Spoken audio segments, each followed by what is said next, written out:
We're live. Hey, welcome foam community to the November 8th, 2019 community call. We're super excited to have you guys because we've got a lot of really thrilling updates to update you all on, including the recent DevCon Osaka, in which our brain trust of developers presented to incredibly packed rooms, standing room only, and we had a fun party, but most excitingly, or one of the exciting things was this map Osaka demo, which we are going to now present, which is a meaningful collaboration between Google Cloud, Blocklytics, and Chainli. So I'm going to pass it over to the team of collaborators responsible for this awesome thing involving foam. So Johann or Caleb, do you guys want to take it away? Yeah, sure. Maybe I can start with a quick presentation of Chainlink. Hey guys, first, thank you all for being here. Thank you, Foam, for organizing all of this. We're happy to be working with you guys. So I'll be doing a quick intro about Chainlink, what Chainlink does, working with Foam, and the exciting use cases we want to share with you guys. All right, let me share my screen. Let's see. Okay. Let's see, how can I, sorry, is it working? Can you see my screen and all, or? It's working great. All right, perfect. Yeah, so a very quick intro. So basically, Chainlink is about how do we connect real-world data to blockchain networks.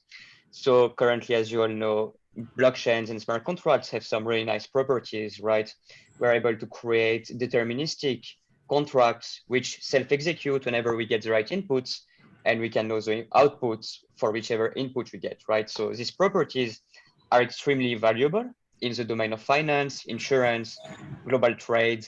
And basically, we want to make sure that we can leverage these properties in larger domains than what we have right now, right? Because right now, blockchains have no access to real world data. And the only use cases we get are basically tokenization with trading tokens, basically, which is exciting, but we could do more. So how do we do more? Just a quick recap. The industry started with basically multi-sigs, then we moved to protocol smart contracts. So protocol smart contracts, whenever you wanted to have a smart contract or some kind of contract coded on a blockchain, you had to make protocol changes. So that was very long, that wasn't very secure. Basically, it wasn't great, right? With Ethereum, we got a 10x improvement where we were suddenly able to deploy smart contracts easily without having to change the protocol, and it made things 10 times better, right? At Chainlink, what we believe is that the next step for these smart contracts is to be able to be connected with the real world. So fully integrated smart contracts, which can connect to API payments, which can connect to data payments, which can connect to Google Maps, all of these use cases, basically. So yeah, that's what I just discussed over. What you also believe, and the reason we are working with Foam and with other companies, is we believe that if they want to access real-world data, we want to make sure that they access it and to help them access it in a secure way, basically. The idea whenever you're using blockchain is to have end-to-end reliability, right? You don't want to be using this highly secure piece of computation, which is a blockchain network, which has nodes running across the whole world. You don't want to trigger smart contracts, which should be triggered by one centralized node, right? So let's say you have a smart contract which is securing $1 million of value, or you have a foam map where a user will point a point of interest. You want to make sure that the data which is going to be provided is going to be secure. You don't want to trigger a contract in an insecure manner with a closed source oracle or with a centralized oracle, basically. So how do we ensure this security? We use decentralization. So the way blockchains currently work is we have nodes all across the world which are computing the state of a network and which come into agreements on consensus on the state of the network. We want to do the same thing with data. So basically we have multiple nodes across the world which are mining data and which come on consensus on the state of this data. So for Foam, for instance, and I'll go to the use case with Foam just after, but we are basically computing the same data points and aggregating it and making sure that it corresponds, basically that we have as much redundancy as possible. So whenever we are interacting with Foam, we have highly secure piece of data, highly redundant, that we can send to their DApp to make sure that what you're sending them is secure, is not one data point from one centralized oracle, which has closed source code and which can't ensure what it's providing to your application, right? So then we have binding service agreements. So basically binding service agreements are basically an SLA. So are you familiar with SLA? It's basically you put on chain, you say, hey, I want this data provided every 2 minutes. And if you don't provide it, you're going to be sanctioned, basically. So node operators, they commit on chain to providing this data with the terms that were committed on chain. So it's a service agreement, and it allows us to have a reputation system where basically people who don't fulfill the service agreement get penalized. We want to have defensive depths also with TEs, where basically node operators are running this software in an enclave. And in the end, we want to have an large open source community, basically, which is working on dApps, which is working on tools. So that's why we're super thrilled to be working with Foam, for instance, because what we're doing here is this community code is really about promoting both of our projects, showing the great tech we have, and showing how we can work together, and showing which tools, which dApp can be deployed on top of it, right? So that really goes into this last point, being able to create these synergies across projects to work together, to create new tools, to create new dApps, new use cases for the ecosystem to use. That's what it's all about.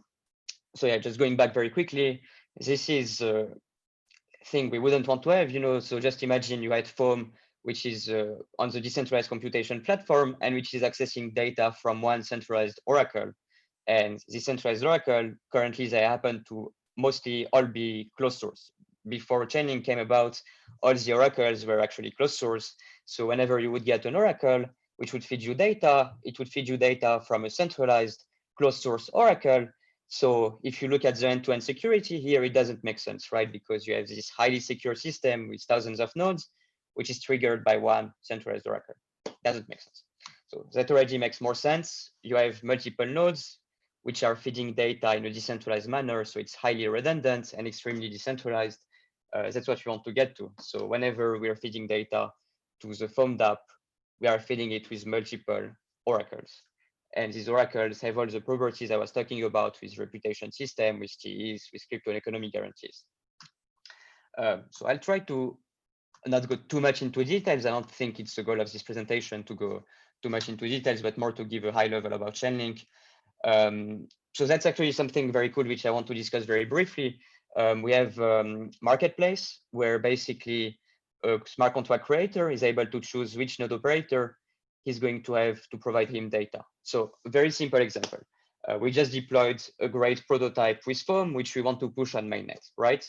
And on mainnet, how are we going to make sure that the people we are choosing are secure to provide data, right?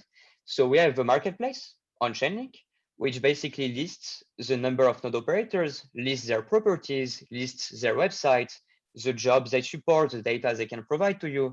So as Foam, for instance, you can go on the Chainlink marketplace and check out these node operators and see which ones you want to use. So see how many runs they have, see how many jobs they support, and you choose according to that, basically. And so more and more features are going to be added here. For instance, being able to support the checking if you can see if a node is running TEs. We can also see the Explorer. So here we can see this Explorer. So let's say we call a Chainlink node to fetch data for the Foam dApp.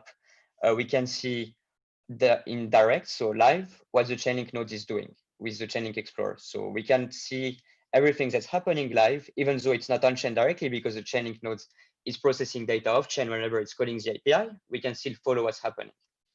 All right, so I'll try to go here quickly. Yeah, as you can see, there's these multiple icons on the marketplace which say if there is SGX support, if it supports GCP functions, the total number of friends, so basically make it as easy as possible for smart contract creators to choose their node operators. Yeah, and now let's see how we can create prototypes, basically hybrids, blockchain applications using Chainlink, Foam, and Google Clouds. So I won't go too much into this diagram. I think the next one is much better. So that's the demo we created with Foam.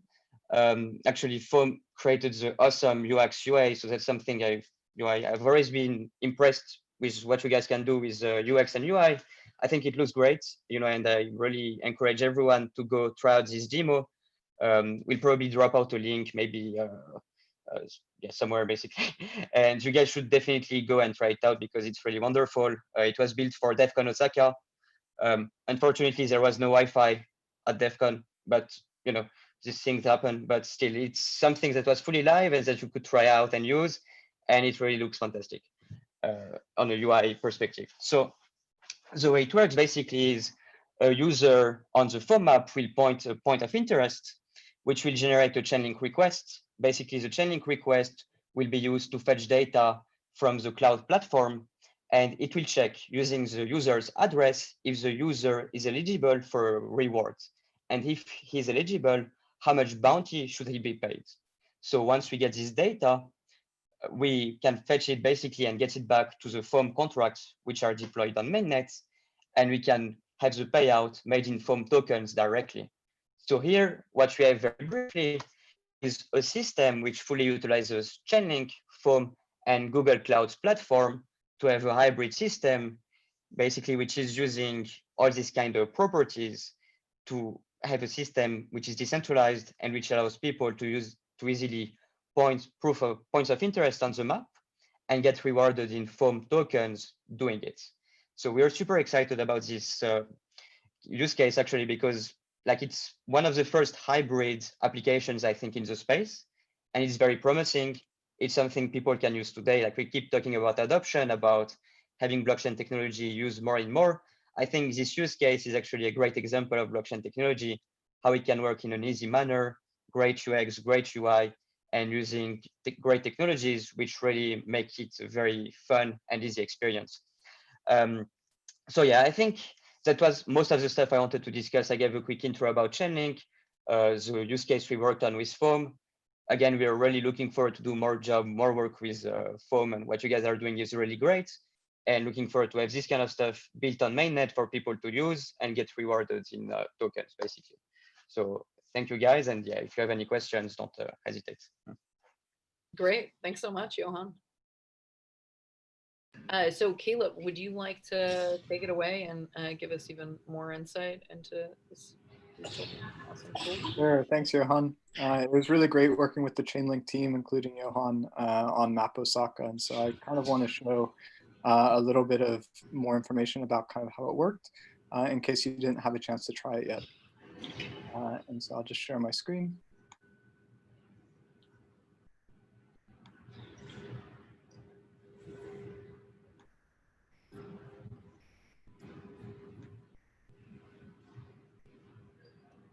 Okay.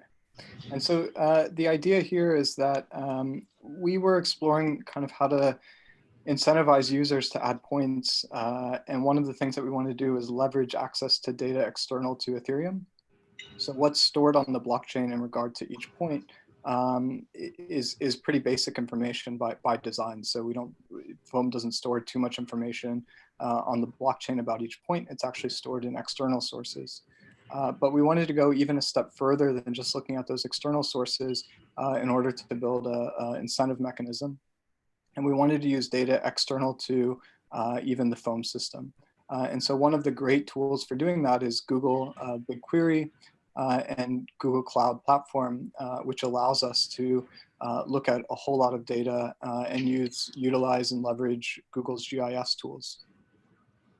So the idea and what we built is a testnet campaign to map Osaka and win Kovan tokens. So the kind of important thing or the kind of goal of this is that we wanted to build something that DevCon attendees could use to find places of interest around the conference center. And so marked in the middle of the map is the DevCon conference center. And then all around the map are the points of interest on the from the Foam map in Osaka. And so in order to incentivize people to add points that were going to be relevant to the DevCon attendees,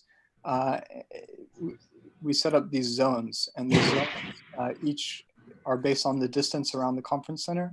And then each zone represents a different size of a bounty. So in the blue zone, it's a 60 Covan foam bounty. And then going further out, the bounty decreases down to 0. So for all the points that were added within these zones, there was a reward attached to it. And that reward was calculated and confirmed kind of off chain using Chainlink, and then is brought back on chain using Chainlink.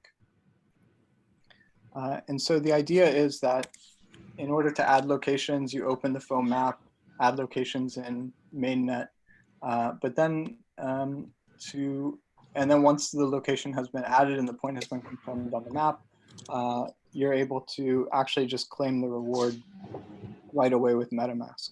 And so to just go through this process and look at it, what it looks like, after adding the point in on mainnet on the foam map, which I did a few minutes before this call, I can log in with MetaMask. Just so you know, Caleb, we can only see the splash page if that's intentional. Oh, it's not. Can you see the step 2 and step 3 here? Only the map Osaka with Coven splash page. Okay.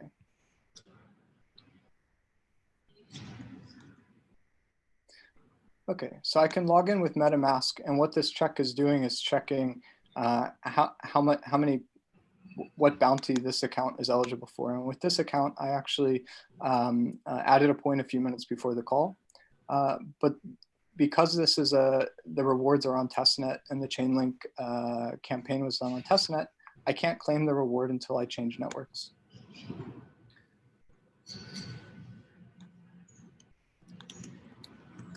And so if I change networks to the Covan network, then I can claim the reward as normal. Caleb, and this, yeah. You might want to make sure that you're sharing like your whole desktop. Like you might want to just try to reset your screen share because pop-ups and things don't come through. So. Sorry. You might just want to like release it and then reconnect. Yeah, no worries. We can just like take a minute for you to do that. So that's a step for going through the claim reward process. And the part that's kind of awkward is that the user has to change networks because we were doing this on the testnet.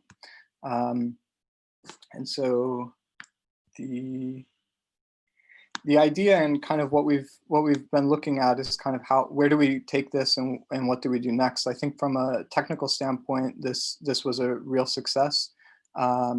We were successfully able to kind of bring together work from Chainlink, Google Cloud Platform, myself and the foam team in order to make something that is like really nice and technically works. I think that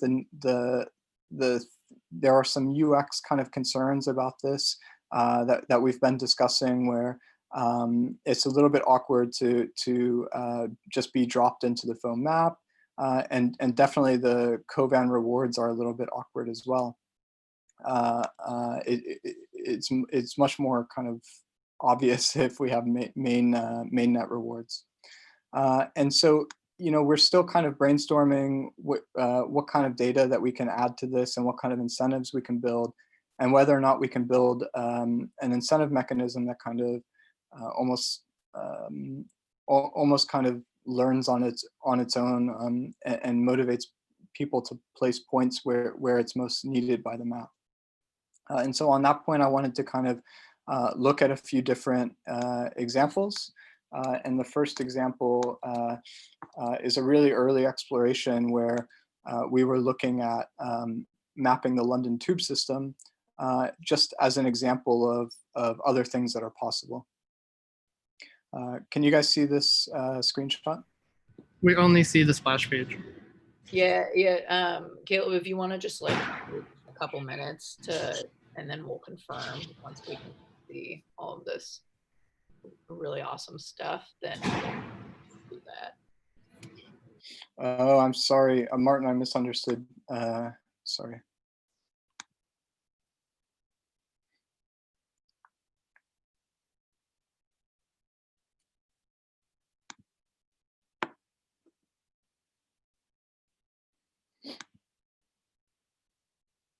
But no worries at all. It's been a super comprehensive articulation of how this stuff works and all the technical success of it.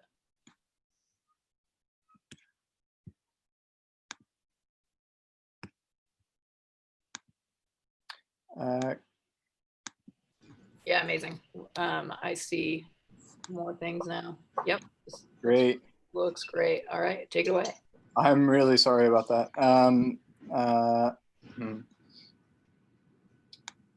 So the idea behind this kind of Map Osaka campaign and where do we go next? We looked at kind of an initial idea of mapping the London tube system as a test campaign, but ultimately we decided on Osaka instead.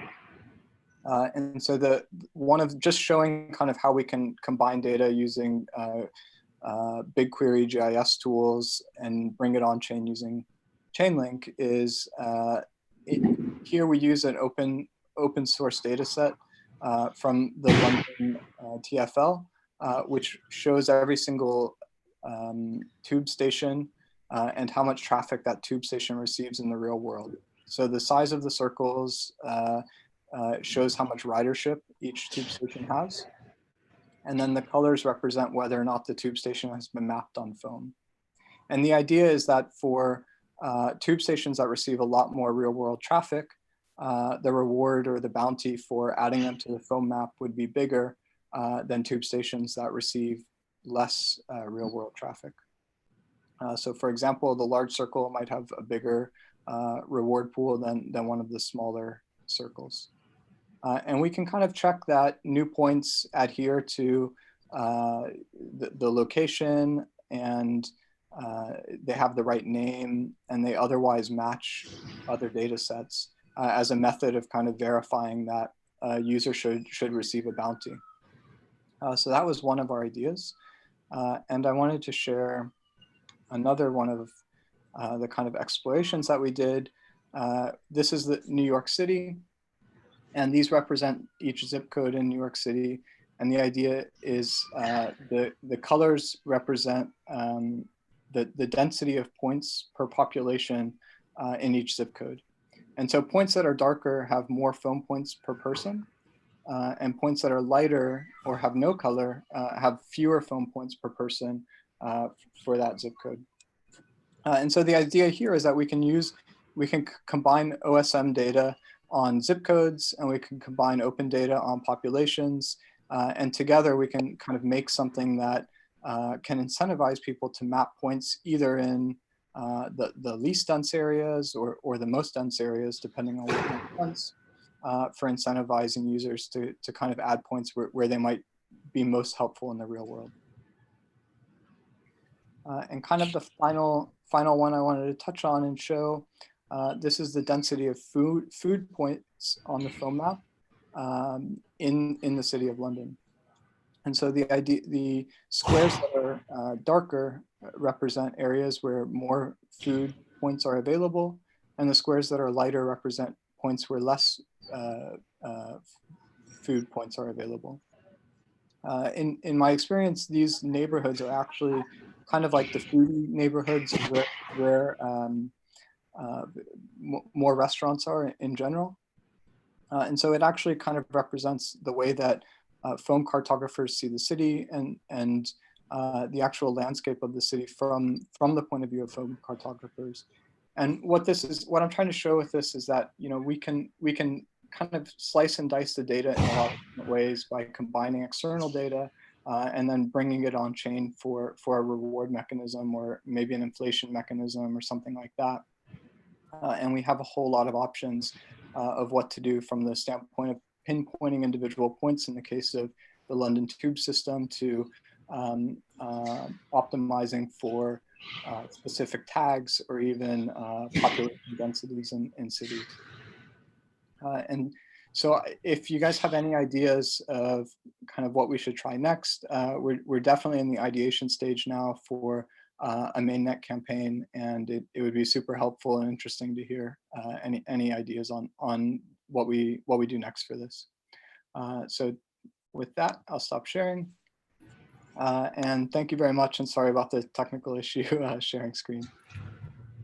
No problem at all. That was great. Yeah, Yes, I think it's in Waterloo. I've been eating 7-Eleven and Marriott room service, so this is sick. We need it. Yeah, thanks so much for joining, Caleb, as well as Johann for presenting on this. It'd be great now if we could just have a brief discussion between ourselves, and I can share some of the foam team thinking on this project. So Caleb, really awesome job showing kind of different ways to analyze other kind of data sets, and that kind of speaks to the name of the project, of why we called this platform Foam Insight. And so the idea is that you can generate kind of this insight about the real world off-chain by combining different data sets. So you can be looking at the most popular restaurants, taking in from the Yelp or Foursquare API. You can be looking at kind of live Uber data and seeing where the most active places are in the real world. And then that allows you to kind of set up targeted data collection campaigns. So using this insight from the cloud to then say, okay, this is where we actually want data to be added to the foam map. And this kind of brings in new external incentives where then you can attach real mainnet bounties to the Chainlink Oracle and reward users for actually pursuing those certain tasks. So Johann, the kind of diagram you showed really shows the framework that we've built and how that framework can now be used for different kinds of campaigns. And we're really excited to do that, but also to hear from people who are interested in trying this of what kind of points they would be interested in mapping, what kind of reward schemas they would be interested in. But also for mainnet, maybe Johann, if you could jump back on, it would be great to kind of discuss the architecture for like Oracle layouts. You kind of showed a preview of how you can easily select these oracles. Maybe you could speak about the best practices for how many oracles you may need for this kind of service, and how to go through this kind of Chainlink app store actually works for the next step of the project. Yeah, definitely. Let me put the camera on. All right, let's see. So yeah, I think first, the good thing about Chainlink, I think, is really that we provide decentralization, but in the end, the smart contract creator decides how much decentralization he needs, right? So with Ethereum, whenever you deploy a smart contract, thousands of nodes are going to secure a smart contract, whatever the value is on your smart contract, right?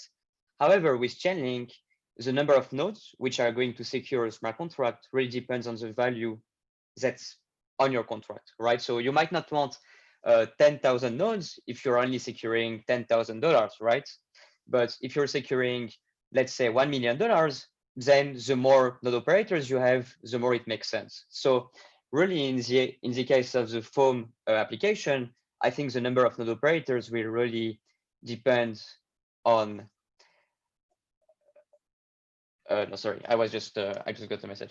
Yeah, will really depend on the number of security, of how much security you guys need on the application, right? So let me show a bit about the Chainlink marketplace. It will also be easier to show what I'm saying. All right, let me share my screen. Okay, so up. Sorry, 2 seconds. All right, here we go. Up. You guys can see my screen, right? Yep. Yes. Okay, perfect. Yeah, so here I go on the Chainlink marketplace. So market.link to access it. Then you can go to nodes and you can see the number of nodes, the number of jobs they're running. You can see their website. So if I go to Linkpool, for instance, I can see the Linkpool website, and all these people are third-party node operators, right? Their whole mission is basically to provide data to your smart contracts. And most of them are blockchain infrastructure companies. So for instance, Certus One is a blockchain infrastructure company which is running on Cosmos, on Tezos, and on other blockchains. You have chain layers. So you have multiple node operators. Their whole job is basically to run nodes for blockchain technology, right? So as Foam, for instance, if I'm going to choose a node operator, I can check what he's running, how many jobs he has. I can check if he supports the job I need for Foam. So currently we're accessing public data in this case. So most of them should be able to support the Foam use case without any issue. We can basically see if they were verified. So they have a verified stamp whenever they had a security audit by the Chainlink team or another team.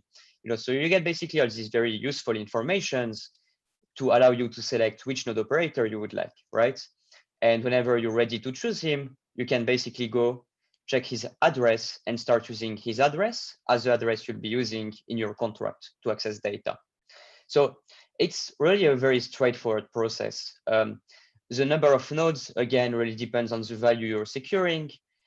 Then basically you choose, checking on the Chainlink marketplace, which one would be the most attractive. So are these people running a blockchain infrastructure company? Do I want people who are basically listing their faces on their website so I can see who they are?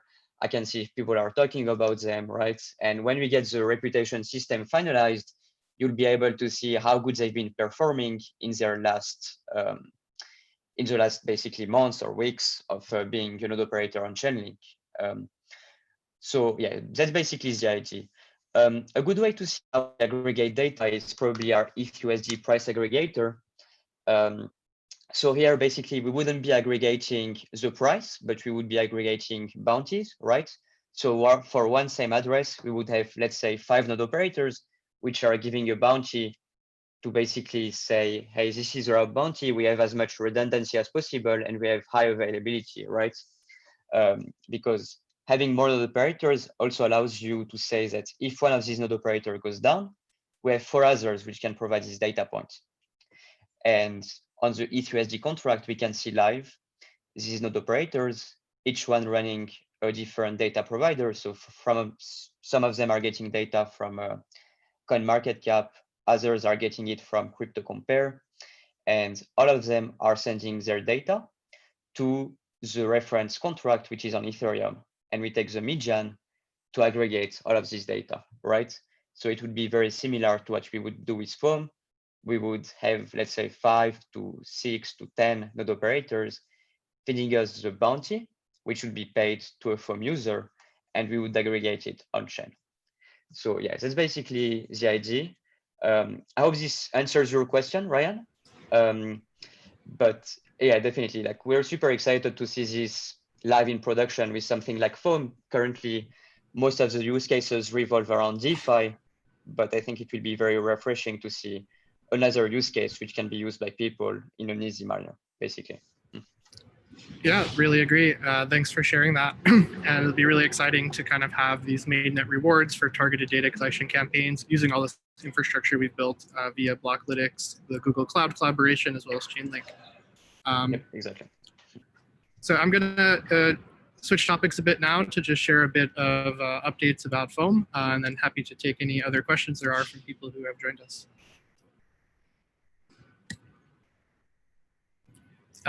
So kind of to like wrap up, we're really excited about this hybrid blockchain cloud application driven by Chainlink. This will be kind of one of the first Chainlink Oracle projects on mainnet that isn't just about price feeds or tokens, but real world data and ways to incentivize data collection campaigns. And this framework can be used by many apps that use Foam, as well as driven by the Foam team. For those of you who are new and joining the Foam call for the first time, hello and welcome. Just as an overview, Foam is a protocol that provides tools to enable crowdsourced and decentralized location services. Today, we have one product that is live, which is called the Foam Map, which this Chainlink collaboration is built on top of. And we're also building what we call Foam Location, which is a radio-based system. Foam Location is well underway in terms of development since we showed our first demo in May that was end-to-end connection of radios time syncing to a sidechain back to Ethereum. Since then, we've been developing custom hardware through FPGAs and SDRs, as well as focusing on recruitment and expanding our team here at the new lab in the Brooklyn Navy Yard, where we have access to a lot of companies, private and public partnerships, and there's a lot underway. So we've been heads down, busy working on this kind of new infrastructure, and we'll be starting to share updates in the near future. And with the first first presentation on this new work that's been going on will be happening this weekend at the Embedded Sensor System Conference being hosted by Columbia University. So if you are in New York, feel free to come by. That's starting on Sunday.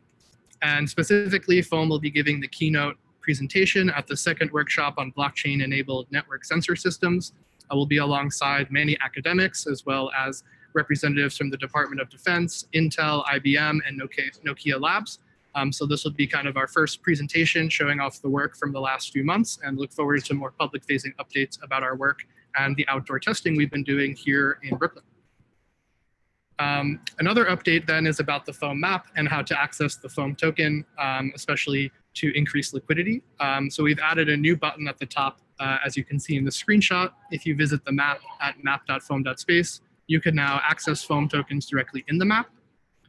We support 2 widgets at the moment, one from Radar Relay and one from Uniswap.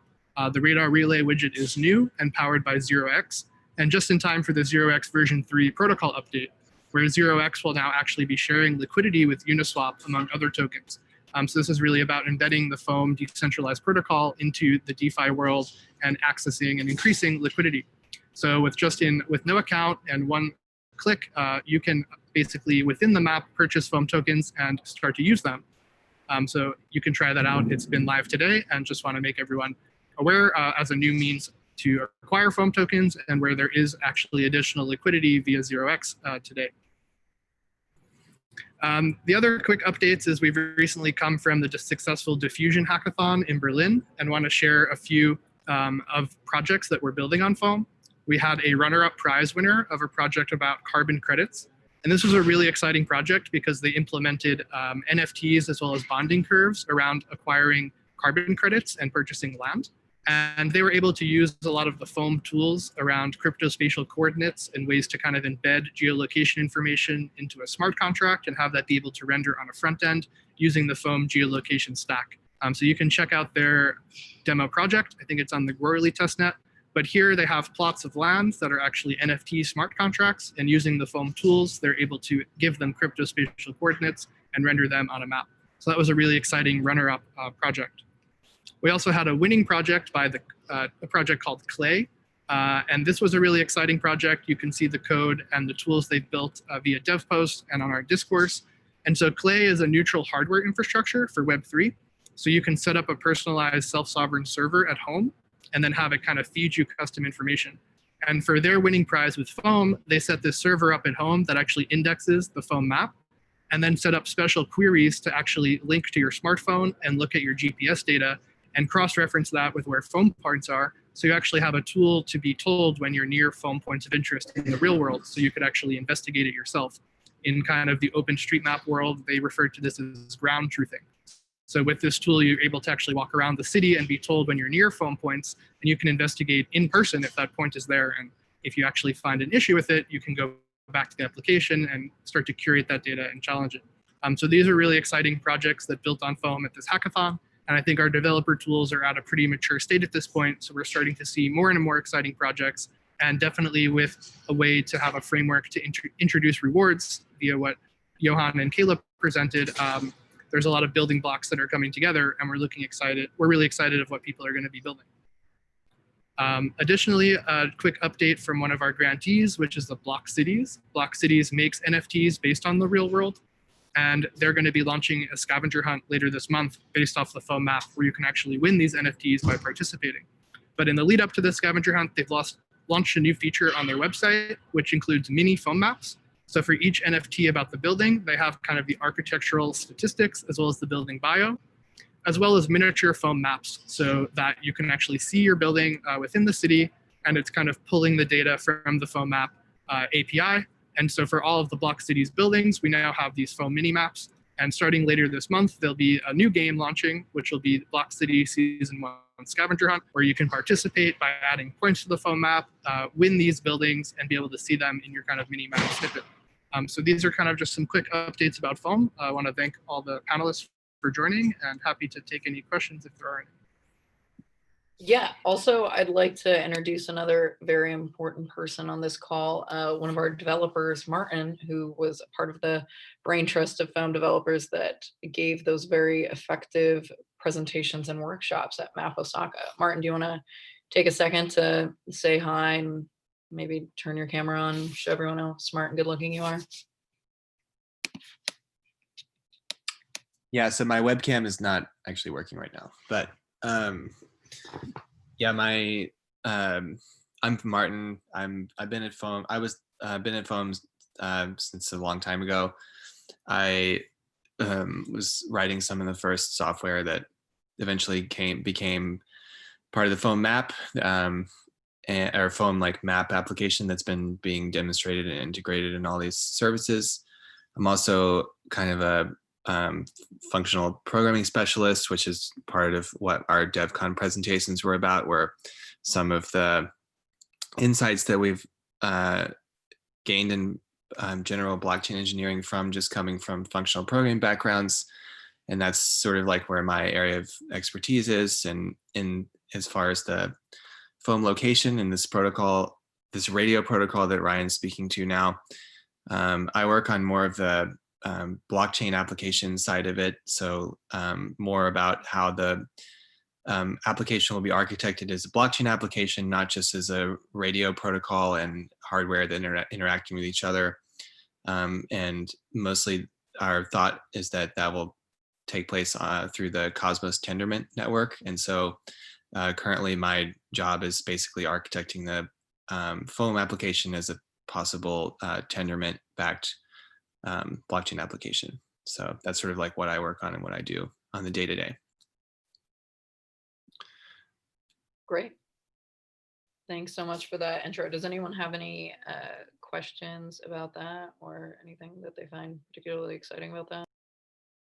I see one question from the chat that was shared, and one is about what is the most promising feature about foam and that we love the most. And I think I can answer two times over, one related to the foam map. And I think this is something also Caleb was pretty excited about and discussing with me, that the foam is a protocol for generating this on-chain data. And what's really exciting is to actually build applications that give that data context. And I think a really low-hanging fruit that would be really exciting is kind of these travel guides like Time Out New York that actually showcase star cartographers and give profiles to these different locations and points so you could more easily explore cities.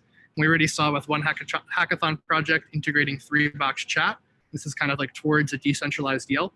And I think it's pretty low-hanging fruit to kind of build on Ethereum, integrating with foam, a kind of curated travel guide, what are the top Michelin restaurants, and actually having chat, review features, user profiles. And that's something really exciting that can be built. As a team, we're really focused on building foam location and really excited about that. There are very straightforward use cases about asset tracking and unlocking different assets, but we're really interested in the apps that can kind of compose these things. So if you go here and then there, you can unlock X, Y, and Z. And so for that, we're most excited about what different use cases will be possible with this technology. Yeah, I totally agree. I think in terms of the here and now, that functionality is something super cool and exciting and useful. So we can't wait to keep moving on it. Does anyone else from the community have a question they'd like to shout out? We've got a lot of all-stars here that can help answer them.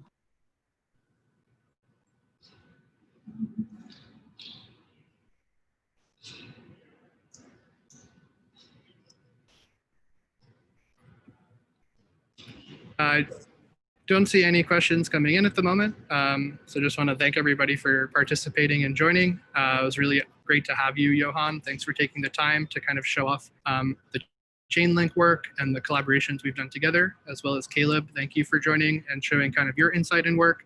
We're really excited to kind of continue to work on the Foam Insight platform for a mainnet kind of test launch with real rewards, as well as continue to update you on all our work. We're available for kind of questions off this call. So thanks all for joining, and please reach out.